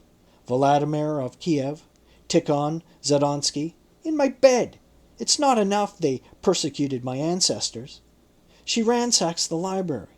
Stuff from the bottom of the stacks nobody has taken out in 50 years. The sheets are full of crumbs of yellow paper. Have you been complaining again?" "Maybe I have, a little. Eggshells, chopped bones, tin cans under the table, under the sofa. It's bad for June." "There's your mistake, right there. She can't bear that nagging, put-upon tone. If you expect me to help straighten this out, I've got to tell you, you and she, it's no secret from anybody, are the two people I love most. So I must warn you, Chever. Get off the lousy details. Just knock off all chicken shit, and be absolutely level and serious." "I know," said Herzog. "She's going through a long crisis, finding herself. And I know I have had a bad tone sometimes. I've gone over this ground with Edvig. But Sunday night... Are you sure you didn't make a pass?" "No. It so happens we had intercourse the night before." Gersbach seemed extremely angry. He gazed at Moses with burning, ruddy, dark eyes and said, "I didn't ask you that. My question was only about Sunday night. You've got to learn what the score is. God damn it! If you don't level with me, I can't do a frigging thing for you." "Why shouldn't I level with you?" Moses was astonished by this vehemence, by Gersbach's fierce, glowing look. "You don't. You're damn evasive." Moses considered the charge under Gersbach's intense red-brown gaze. He had the eyes of a prophet, a shofet. Yes, a judge in Israel, a king, a mysterious person. Valentine Gersbach. "We had intercourse the night before, but as soon as it was done, she turned on the light, picked up one of those dusty Russian folios, put it on her chest, and started to read away. As I was leaving her body, she was reaching for the book. Not a kiss, not a last touch, only her nose twitching. Valentine gave me a faint smile. Maybe you should sleep separately. I could move into the kids' room, I suppose, but June is restless as it is. She wanders around at night in her Denton slippers. I wake up and find her by my bed, often wet. She's feeling the strain. Now knock it off about the kid. Don't use her in this." Herzog bowed his head. He felt threatened by tears. Gersbach sighed and walked along his wall slowly, bending and straightening like a gondolier. "I explained to you last week," he said. "You'd better tell me once more." "I'm in a state," said Herzog. "Now you listen to me. We'll go over the ground again." Grief greatly damaged. It positively wounded Herzog's handsome face.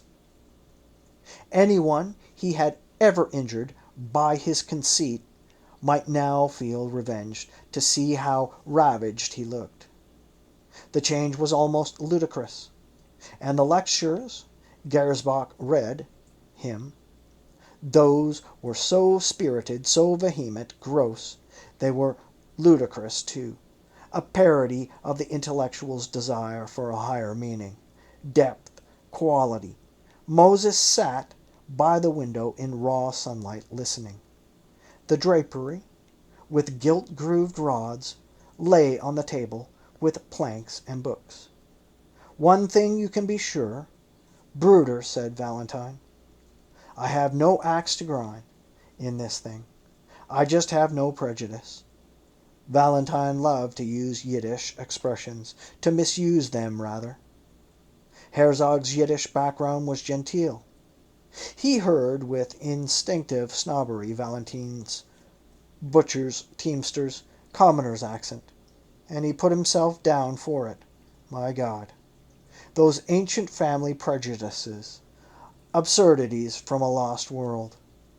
"Let's cut out all the shtick," said Gersbach. "Let's say you're a crumb. Let's say even you're a criminal. There's nothing you should do to shake my friendship. That's no shit, and you know it. I can take what you've done to me." Moses astonished again. "What have I done to you?" "Hell with that. Habes in drerd. I know Mattie is a bitch, and maybe you think I never wanted to kick Phoebe in the ass. That keepa. But that's the female nature." He shook his abundant hair into place. It had fiery dark depths. At the back it was brutally barbered. "You've taken care of her for some time. Okay, I know. But if she's got a disgusting father and a kvetch of a mother, what else should a man do? And expect nothing in return?" "Well, of course, but I spent 20 grand in about a year, everything I inherited. Now we've got this rotten hole on Lake Park with the IC trains passing all night. The pipes stink. The house is all trash and garbage and Russian books and the kids' unwashed clothes. And there I am returning Coke bottles and vacuuming, burning paper, and picking up veal bones."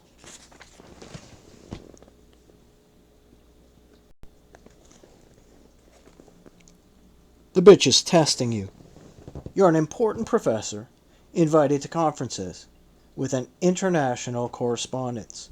She wants you to admit her importance. You're a fermiter mensch." Moses, to save his soul, could not let this pass. He said quietly, "Berühmter." "Phoebe, who cares? Maybe it's not so much your reputation as your egotism.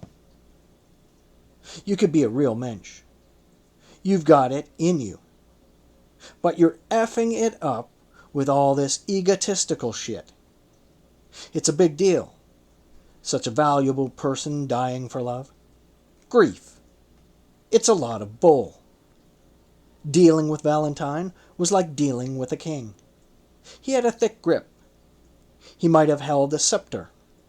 He was a king, an emotional king, and the depth of his heart was his kingdom. He appropriated all the emotions about him, as if by divine or spiritual right he could do more with them, and therefore he simply took them over. He was a big man, too big for anything but the truth. Again, the truth.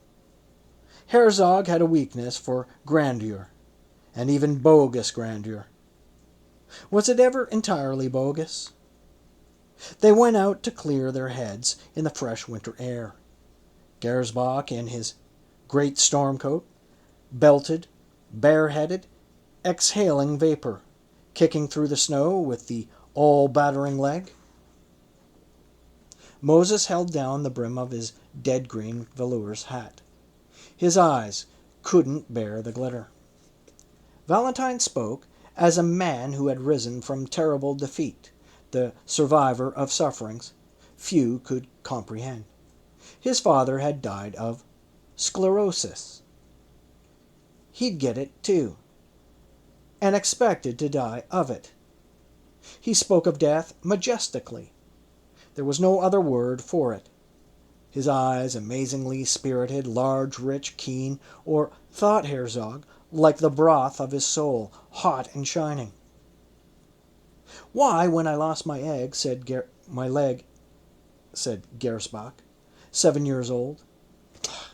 Again.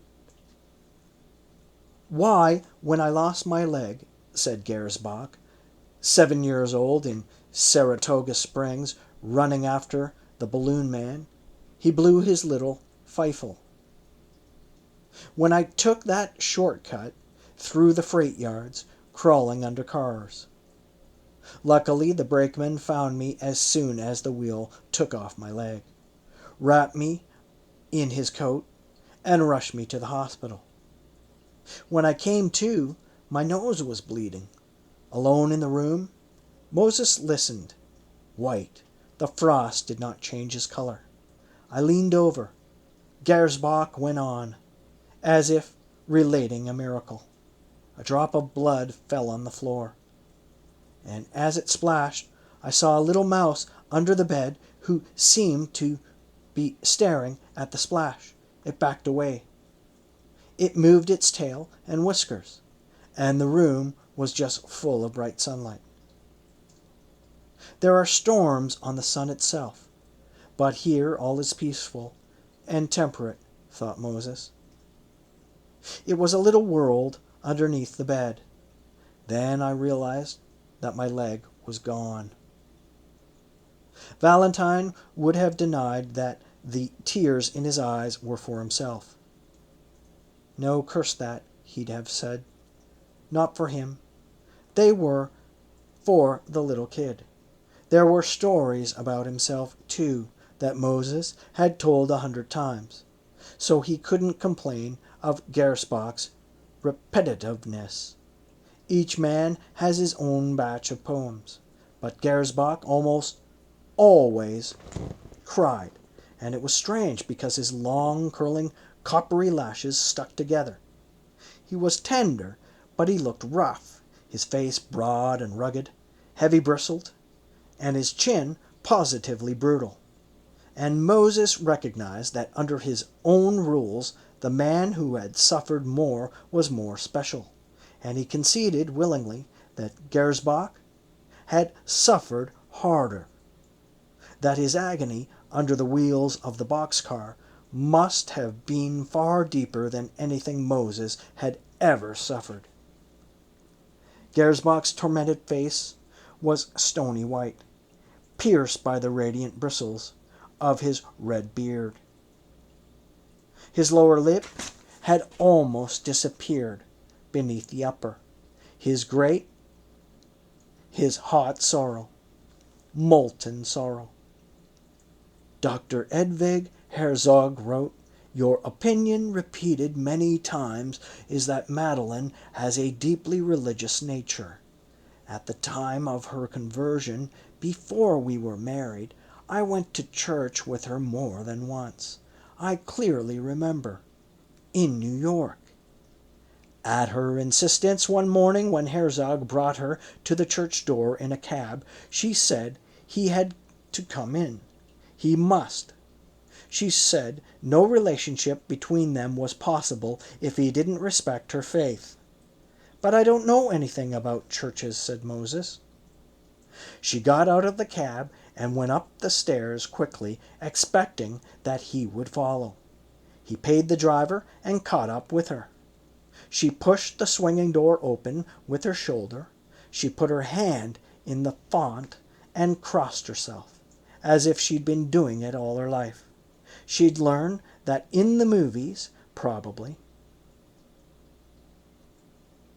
But the look of terrible eagerness and twisted perplexity and appeal on her face, where did that come from? Madeline, in her gray suit with the squirrel collar, her large hat, hurried forward on high heels. He followed slowly, holding his salt and pepper top coat at the neck as he took off his hat. Madeline's body seemed gathered upward in the breast and shoulders, and her face was red with excitement. Her hair was pulled back severely under the hat, but escaped in wisps to form sidelocks. The church was a new building, small, cold, dark, the varnish shining hard on the oak pews, and blots of flame standing motionless near the altar. Madeline genuflected in the aisle, only it was more than genuflection. She sank, she cast herself down, she wanted to spread herself on the floor and press her heart to the boards. He recognized that. Shading his face on both sides, like a horse in blinders, he sat in the pew. What was he doing here? He was a husband, a father. He was married. He was a Jew. Why was he in a church? The bells tinged. The priest, quick and arid, rattled off the Latin. In the responses, Madeline's high, clear voice led the rest. She crossed herself. She genuflected in the aisle. And then they were in the street again, and her face had recovered its normal color.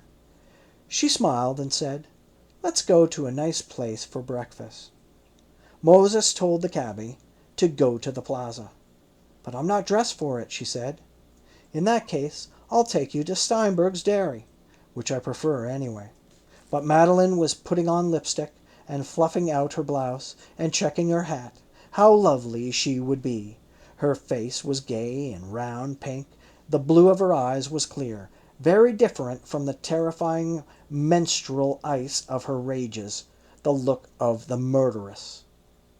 The doorman ran down from his rococo shelter in front of the plaza. The wind was blowing hard. She swept into the lobby. Palms and pink-toned carpets gilded footmen. "I don't quite understand what you mean by religious. A religious woman may find she doesn't love her lover or her husband. But what if she should hate him? What if she should wish continually for his death? What if she should wish it most fervently when they were making love? What if, in the act of love, she would see the wish shining in her blue eyes like a maiden's prayer? Now, I am not simple-minded, Dr. Edvig. I often wish I were. It hardly does much good to have a complex mind without actually being a philosopher. I don't expect a religious woman to be lovable, a saintly pussycat. But I would like to know how you decided that she is deeply religious." "Somehow I got into a religious competition. You and Madeline and Valentine Gersbach all talking religion to me, so I tried it out, to see how it would feel to act with humility, as though such idiotic passivity or masochistic crawling or cowardice were humility, or obedience, not terrible decadence. Loathsome. Oh, patient Griselda Herzog. I put up the storm windows as an act of love, and left my child well provided, paying the rent, and the fuel, and the phone, and the insurance, and packing my valise. As soon as I was gone, Madeline, your saint, sent my picture to the cops. If I ever set foot on the porch again to see my daughter, she was going to call the squad car. She had a warrant already. The kid was brought to me and taken home by Valentine Gersbach, who also gave me advice and consolation religion. He brought me books by Martin Buber. He commanded me to study them. I sat reading, and I and thou, between God and man, the prophetic faith in a nervous fever. Then we discussed them. I'm sure you know the views of Buber. It is wrong to turn a man, a subject, into a thing, an object, by means of spiritual dialogue. The I-it relationship becomes an I-thou relationship. God comes and goes in man's soul, and men come and go in each other's souls. Sometimes they come and go in each other's beds, too. You have dialogue with a man. You have intercourse with his wife. You hold the poor fellow's hand. You look into his eyes. You give him consolation. All the while you rearrange his life. You even make out his budget for years to come. You deprive him of his daughter, and somehow it is all mysteriously translated into religious depth. And finally, your suffering is greater than his, too, because you are the greater sinner. And so you've got him, coming and going.